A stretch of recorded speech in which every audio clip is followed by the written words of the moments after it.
Зборува глас од Македонија. Зборува глас од Македонија. Емисија што допира до сите наши сонародници ширум светот. Добро вечер, почитувани слушатели.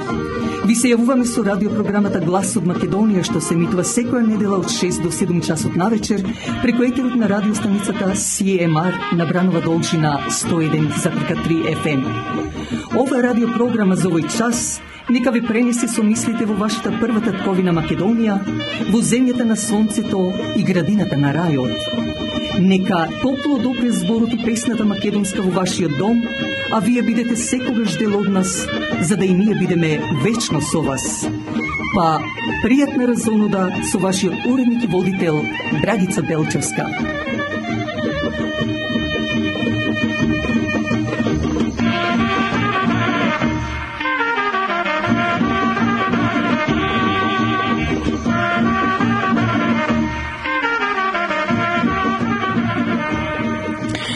Со вечерашнава наша емисија, почитувани слушатели, јавувајќи се директно преку етерот на радиостаницата CMR, ќе ви ги дадеме најновите блиц вести од Македонија, прилог за празникот Благоец или Благовештение, кој е на 7 април, исто така мој коментар на неделата, како и од рубриката Профил за нашиот сонародник Джим Божанин од село Трсје.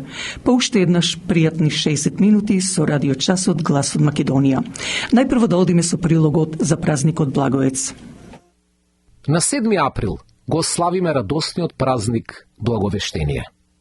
Кога Пресветата Дева навршила 11 години служење во Ерусалимскиот храм и 14 лета од раѓањето, свештениците и соопштила дека според законот повеќе не може да остане при храмот, туку треба да пристапи кон веридба и брак.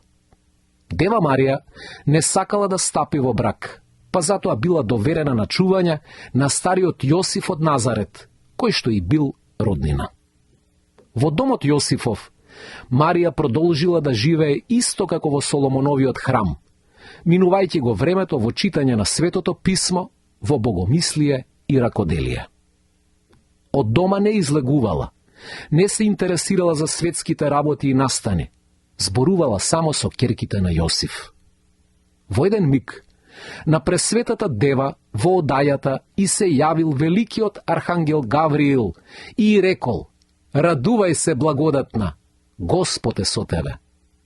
Не плаши се, Марија, зашто си нашла благодат во Бога, и ете, ти ќе зачнеш во утробата и ќе родиш син, и ќе го наречеш со името Исус.”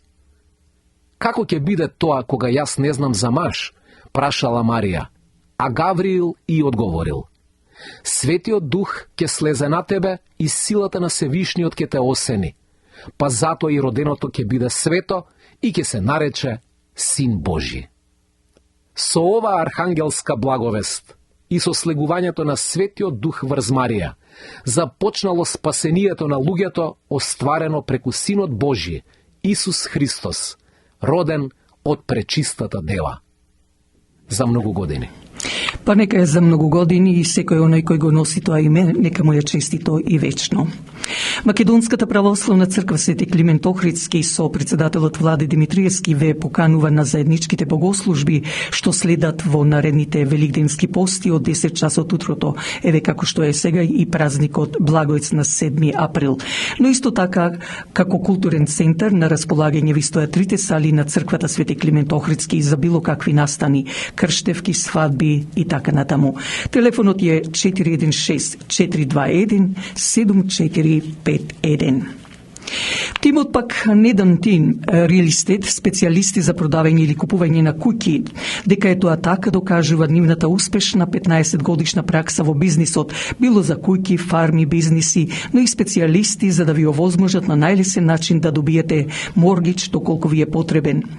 Значи, за реновирање, лисинг, купување или продавање на вашиот неподвижен имот, препуштете го на Недан Тимот.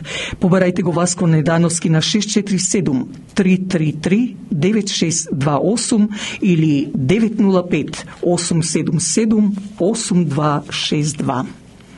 А сега да во продолжение да одиме со ликот на нашиот познат сонародник Джим Божанин од село Трсје, Леринско.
На 1110 метри надморска височина во Леринската околија е сместено селото Трсје во прегратките на Лунзев планина.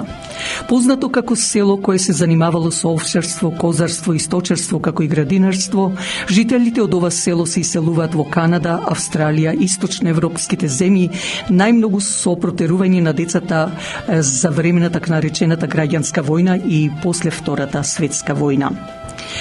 Во ова село е позната црквата Свети Никола, која била со 3 камбани, што за жал заради што на нив било напишано на македонски, грчките власти во времето на Метакса ги уништуваат.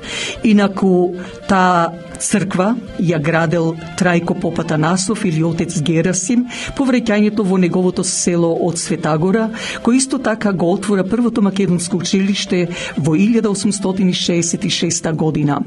Селото Трсје е познато со историски настани како Трстјанската афера, кога Здружената селска чета се судира со турскиот аскер во 1902 година, каде кај селаните се пронајдени 120 пушки, а тие беа затворени, но потоа ослободени. 1903 година на 4 август Здружената селска чета се бори против 3 пешадиски турски единици и 1 турска коњаница. 1916 година по наредба на Стефан Капидан беа стрелани 12 млади трстјани во Матешница, а закопани 4500 кози земени и продадени во Албанија. 1924 година 12 фамилии се иселуваат во Бугарија, 10 фамилии во тогашна Југославија, што на крајот сите останати жители потоа се иселуваат во Лерин, во нареченото Трстјанско мало.